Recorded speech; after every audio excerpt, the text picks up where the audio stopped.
In today's video, I'll briefly go over how I created this relatively simple combat system for my game.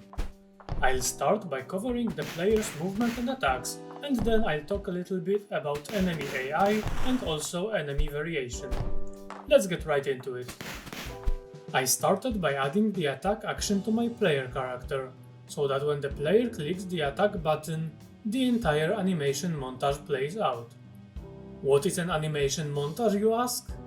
Well, it's a pretty useful tool in Unreal Engine, where you can put multiple animations into a single timeline, and then you can also use said timeline to trigger various events, such as playing particle effects and sounds, or running some code.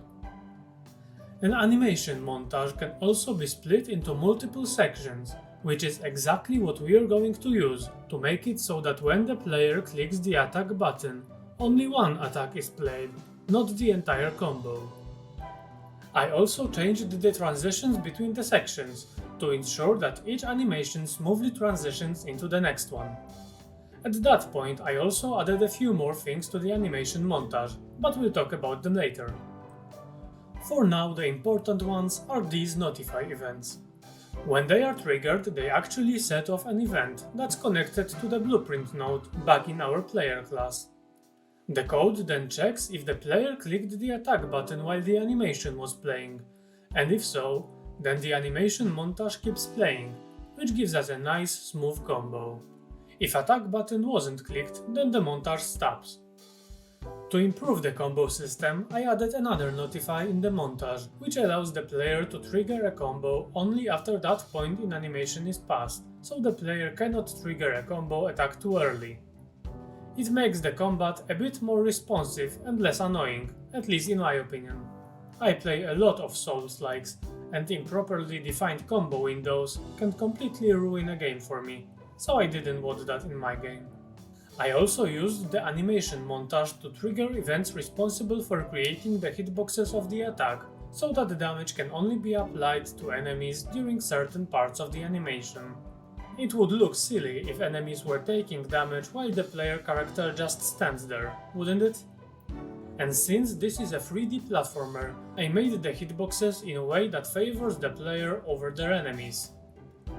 I also added a few finishing touches to our animation montage, such as adding attack sound and blue attack trails, so that the player has clear visual and sound indicators that an attack is taking place. Implementing all of this took me less than a day. At this point, the player side of our combat system is more or less complete, however it feels a bit floaty, and it may be a bit difficult to focus on fighting a single enemy. So I created a lock-on system. I made it so that I can also use it in any of my future games, so basically it's way more complicated than it has to be. I'll just show you the logical workflow of the lock-on system, rather than the actual blueprint nodes. When the player clicks the lock-on button, the game creates a big spherical hitbox around the player and checks for enemies. If it finds any, then it checks their position relative to the camera angle.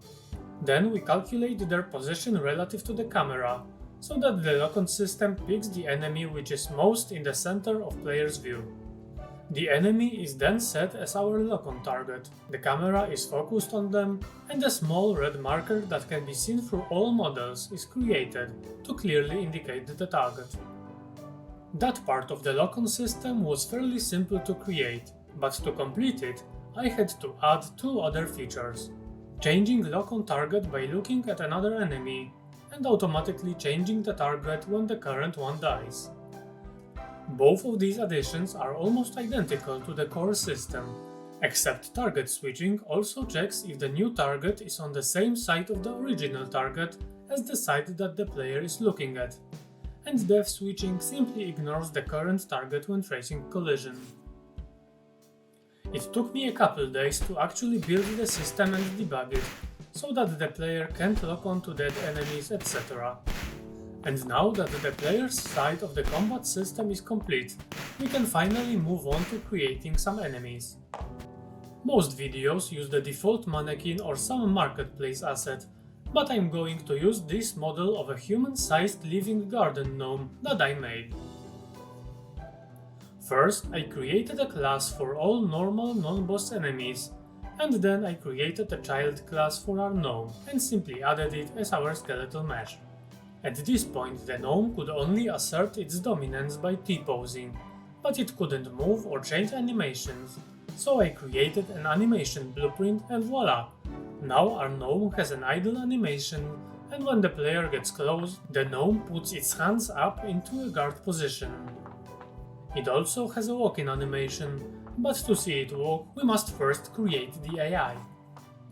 I'm not going to bore you with a detailed overview of Unreal's AI system, but basically there are two main AI resources. The first one is a blackboard, which is just a collection of variables. You can't set any default values, but you can use regular blueprints to push values to the blackboard. The second resource is a behavior tree, which uses exclusively variables from the blackboard, and as far as I know, it can't be affected in any other way than that. The behavior tree consists of nodes, which are executed from left to right, and each node is either a task or a definition of how its child nodes should be called. Each node can also have its own logical conditions for running, such as checking if a blackboard value is below a certain threshold. This is our first behavior tree, which makes our gnome chase us around the map, and if he catches us, he'll wait for a few seconds before trying to catch us again. Now that I had a working behavior tree, it was time to make it actually fun, so I went from this to this. Once again, this is a YouTube video, not a college lecture. I'll try to keep things brief and at least relatively interesting. On the far left, we have two actions which are of the highest priority to the AI, being hurt and dying. When the AI is dead, the behavior tree will never move past playing the death montage, and then the actor is destroyed. When the enemy is hurt and it has a hurting animation montage set as a variable, then playing the hurting montage takes priority over all other tasks, which means that the player can interrupt actions of any enemy that has the montage set. If I don't give an enemy a hurting montage, then it can't be interrupted, which allows me to create enemies capable of tanking the damage and add some variation to the combat. On the far right there's a patrol section, so that until the enemy sees the player character, it will simply walk around an area, stopping every once in a while. And now we move on to the most complex and the most important part of the AI, the actual combat. The attack is the leftmost node, so if an enemy can attack, they will never pass up the chance to do so.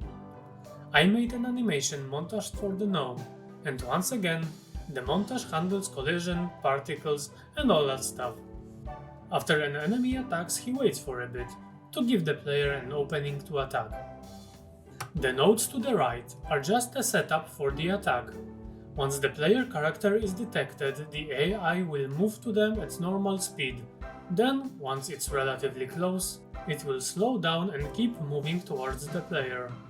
This lets the player control the spacing and distance to the enemies, while still creating pressure by having enemies revert back to fast mode once the player gets further away. All of the nodes in the attack setup sections are ignored once the enemy is close enough to attack. I also considered adding a mechanic where the enemies circle the player rather than run straight at them, but since this is just a 3D platformer, I felt like that might be a bit of an overkill. The game is supposed to be relaxing, so the enemies can't be too hard to kill. And since the enemies are pretty simple, we must create challenge and excitement for the player in some other way. And the first solution to that problem is creating variation. So let's add a tanky gnome variant. To create the variant, I duplicated the normal gnome class and renamed it, altered the class's gameplay tags which control the enemy's action in our behavior tree, and then I gave our new gnome nice black hair and a cool shirt. Isn't he beautiful? Anyway, I added a strong area of effect attack to our behavior tree by copying a normal attack and then changing the attack distance and section of the animation montage. Using the gameplay tags ensures that I have complete control over which enemies can use which types of attack. And there we go. Our enemy variant is now walking around, and when he gets close enough, he does a strong attack which spawns an area of effect collision. The strong gnome variant doesn't have a hurt montage, so he cannot be interrupted. He's not too difficult to defeat when he's alone. However, we can now place a bunch of those little fuckers on our map, and when they attack as a group, they can pose a real threat to a careless player, especially if the fight arena was smaller. And there you have it. A simple combat system that has everything a 3D platformer needs. Adding new attacks and enemy variants is super easy. You could also easily adapt the system to an FPS by adding player position prediction to the AI, or you could add circling and some other movement improvements to make an RPG system. Anyway, for this video I kept things pretty brief. If you'd like me to do a video to explain some concept in more detail, let me know in the comments. At some point I might also do a stream to do a deep dive into the entire combat system design once I get a better feel for OBS and get used to speaking English. But that's all for now. See ya!